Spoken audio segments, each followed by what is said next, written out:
दिल दहला देने वाली क्राइम स्टोरीज के लिए subscribe to the crime show by खूनी मंडे। बेल आइकन दबाना मत भूलना।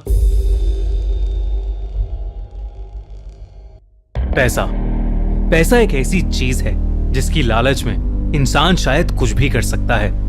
ऐसा ही कुछ सामने आया 2003 में, जब सिर्फ एक इंसान ने पैसे की लालच में पूरे इंडिया को 30,000 करोड़ रुपए का चूना लगाया। पूरे लीगल सिस्टम के साथ एक ऐसा स्कैम हुआ जिसने सबको हिलाकर रख दिया। Stamp paper scam. इस स्कैम की कहानी शुरू होती है अब्दुल करीम तेलगी नाम के एक आदमी के साथ। तेलगी के पिता रेलवेज में काम करते थे और जब तेलगी की उम्र 7-8 साल की थी तभी उनके पिता की डेथ हो गई। उसके बाद उनके परिवार की फाइनेंशियल कंडीशंस बेहद खराब हो गईं। इतनी खराब कि तेलगी और उसके दोनों भाइयों ने कर्नाटक के खानापुर रेलवे स्टेशन पर फल और सब्जी का ठेला लगा दिया। इसी से उनके घर की रोजी रोटी चलती थी। लेकिन इन सब के बीच तेलगी ने बड़ी मेहनत करके पढ़ाई की और अपनी ग्रेजुएशन कंप्लीट की।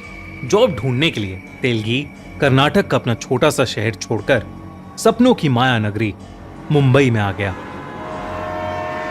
मुंबई जाते ही तेलगी की सेल्स के रोल में एक जॉब लग गई, मगर खराब परफॉर्मेंस की वजह से तेलगी को उस जॉब से निकाल दिया गया। इसके बाद उसे एक बड़े से गेस्ट हाउस में मैनेजर की जॉब मिल गई। उस गेस्ट हाउस की शान शौकत देखकर तेलगी के मन में अब ढेर सारा पैसा कमाने की चाह उठने लगी थी।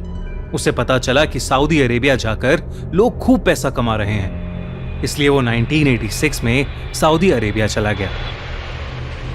वहां जाकर भी तेलगी ने कई सारी जॉब्स की, मगर वो बुरी परफॉर्मेंस की वजह से उन सब जगहों से निकाल दिया जाता था। लेकिन इस दौरान वो कुछ ऐसे लोगों से मिला जो इंडिया से फेक यानी जाली डॉक्यूमेंट्स जैसे पासपोर्ट, वीजा बनवाकर सऊदी अरेबिया आए थे। ये सब फेक डॉक्यूमेंट्स इंडिया के कुछ ट्रैवल एजेंट्स बनाते थे, जिसके लिए वो लोगों से खूब सारे पैसे चार्ज किया करते थे। ये सुनकर तेलगी का दिमाग चल पड़ा। उसे ढेर सारे पैसे कमाने का शॉर्टकट मिल गया था।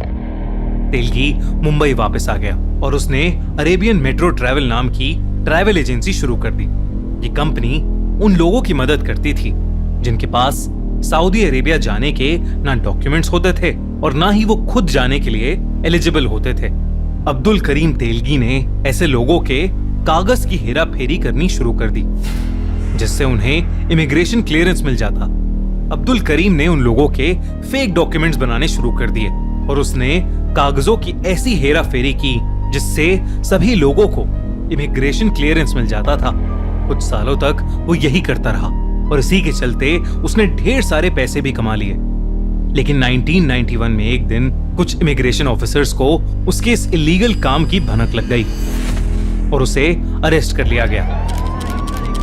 वैसे तो अगर किसी को भी जेल हो जाती है तो वो अपनी गलती सुधार लेते हैं, पर अब तेलगी को पैसे का नशा हो गया था। उसे बस और पैसे कमाने थे, चाहे पैसे जैसे भी आए। और इसी बीच तेलगी को जेल में मिला रतन सोनी। रतन सोनी स्टॉक एक्सचेंज से रिलेटेड डील्स करता था और उसी में एक फ्रॉड के केस में उसे अरेस्ट कर लिया गया था। रतन सोनी ने तेलगी से कहा कि क्राइम करना है तो बड़ा करो, वरना मत करो। और फिर सोनी ने तेलगी को एक ऐसा आइडिया दिया जो आगे जाके इंडिया के लिए एक श्राप बन गया। रतन सोनी ने तेलगी को बताया कि गवर्नमेंट के स्टैम्प पेपर ऑफिस पर कोई ज्यादा ध्यान नहीं देता और इसलिए अगर वो नकली स्टैम्प पेपर बनाना शुरू कर देंगे तो किसी को कुछ पता नहीं चल पाएगा। और तो और इंडिया में स्टैम्प पेपर काफी जगह यूज होता है, इसीलिए वो लोग इससे ढेर सारा पैसा भी कमा पाएंगे। सोनी ने तेलगी को समझाया कि स्टैम्प पेपर एक ऐसा लीगल पेपर है जो किसी भी कॉन्ट्रैक्ट के लिए जरूरी होता है।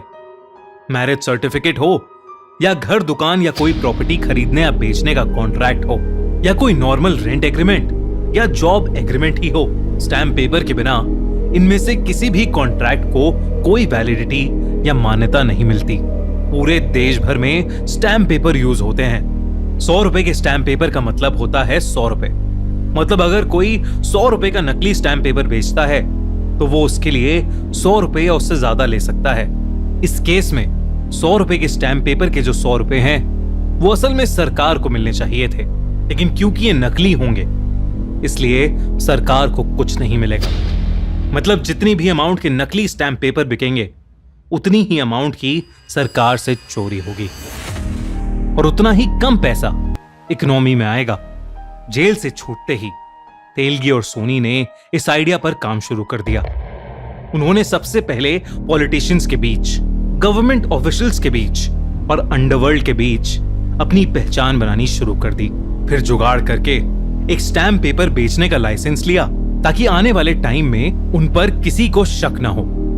नासिक में इंडियन गवर्नमेंट की इंडियन सिक्योरिटी प्रेस थी जहां स्टैम्प पेपर प्रिंट हुआ करते थे। जब वहां की मशीन्स जंक हो जाती थी यानी काम करना बंद कर देती थी तो उनका ऑक्शन यानी उनकी नीलामी कर दी जाती थी या फिर उन मशीन्स को भंगार में बेच दिया जाता था। तेलगी ने उन ऑक्शंस में जाकर मशीन्स खरीदना शुरू कर दिया। तेलगी ने इंडियन सिक्योरिटी प्रेस के ऑफिसर्स को भी पैसे खिलाने शुरू कर दिए। उन ऑफिसर्स ने तेलगी को बता दिया कि वो मशीन कैसे रिपेयर होंगी। इसके अलावा गवर्नमेंट द्वारा यूज की जाने वाली डाई, पेपर और प्रिंट कलर्स भी तेलगी ने उन ऑफिसर्स के थ्रू निकलवा लिए। अब गवर्नमेंट द्वारा प्रिंट किए जाने वाले स्टैम्प पेपर्स और तेलगी के प्रिंट किए हुए नकली स्टैम्प पेपर्स में फर्क बता पाना नामुमकिन सा हो गया था। आगे चलते हुए तेलगी और रतन सोनी में कुछ डिफरेंसेस होने लगे और इसलिए दोनों ने अपना रास्ता अलग अलग कर लिया। धीरे धीरे तेलगी अब स्टैम्प पेपर फ्रॉड को एक बड़ी ऑर्गेनाइजेशन की तरह चला रहा था। उसने करीब 350 MBA करे हुए लोगों को एजेंट्स की तरह हायर किया और हर तरह के फेक स्टैम्प पेपर्स बेचने लगा। वो अपने स्टैम्प पेपर्स को डिस्काउंट में बेचने लगा था, इसलिए बहुत सारे बिजनेसेस डायरेक्टली तेलगी को अप्रोच करके उससे स्टैम्प पेपर्स खरीदने लगे। इसके बाद तेलगी का बिजनेस आसमान छूने लगा। उसका ये बिजनेस 18 स्टेट्स में फैल गया था और उसने लगभग 32,000 करोड़ के स्टैम्प पेपर्स बेच दिए थे, यानी सरकार से 32,000 करोड़ रुपए की चोरी। वो अपने कमाए हुए पैसों से अय्याशी करने लगा था। एक बार तो तेलगी ने मुंबई की एक बार में जाकर एक बार डांसर पर 93 लाख रुपए उड़ा दिए थे। लेकिन साल 2000 में बैंगलोर पुलिस ने स्टैम्प पेपर से भरी एक ट्रक पकड़ी। पहले तो उन्हें लगा कि ये स्टैम्प पेपर्स चोरी किए हुए हैं, लेकिन जब सामने आया कि वो सारे स्टैम्प पेपर्स फेक हैं तो सब शॉक हो गए। इसलिए उन्होंने इस केस पर डिटेल में इन्वेस्टिगेशन करना शुरू कर दिया। इन्वेस्टिगेशन के दौरान अब्दुल करीम तेलगी का नाम सामने आया और पुलिस ने तेलगी का फोन टैप करना शुरू कर दिया। तब पुलिस को पता चला कि तेलगी ही इस पूरे केस का मास्टरमाइंड था और उन्होंने तेलगी को ढूंढना शुरू कर दिया। मगर तेलगी फरार हो गया और उसका मिल पाना थोड़ा मुश्किल हो रहा था। तभी एक SIT यानी स्पेशल इन्वेस्टिगेशन टीम बनाई गई और पता चला कि तेलगी ये स्कैम 1994 से कर रहा था। टिप मिली कि तेलगी अजमेर शरीफ दरगाह जाने वाला है और तब SIT ने फाइनली उसे पकड़ लिया। तेलगी को अरेस्ट किया गया, लेकिन तेलगी से पूछताछ के दौरान एक SIT ऑफिसर का मर्डर हो गया, जिसके बाद यह केस CBI को ट्रांसफर किया गया। सामने आया कि तेलगी की इंडिया भर में 36 प्रॉपर्टीज थीं और 120 बैंक अकाउंट्स थे और लगभग हर बैंक अकाउंट में करोड़ों का बैलेंस था। तेलगी से जब पूछा गया तो उसे खुद नहीं पता था कि उसके पास कितना पैसा है।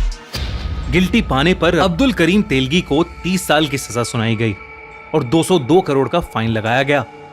लेकिन अपनी सजा काटते काटते 2017 में उसकी डेथ हो गई।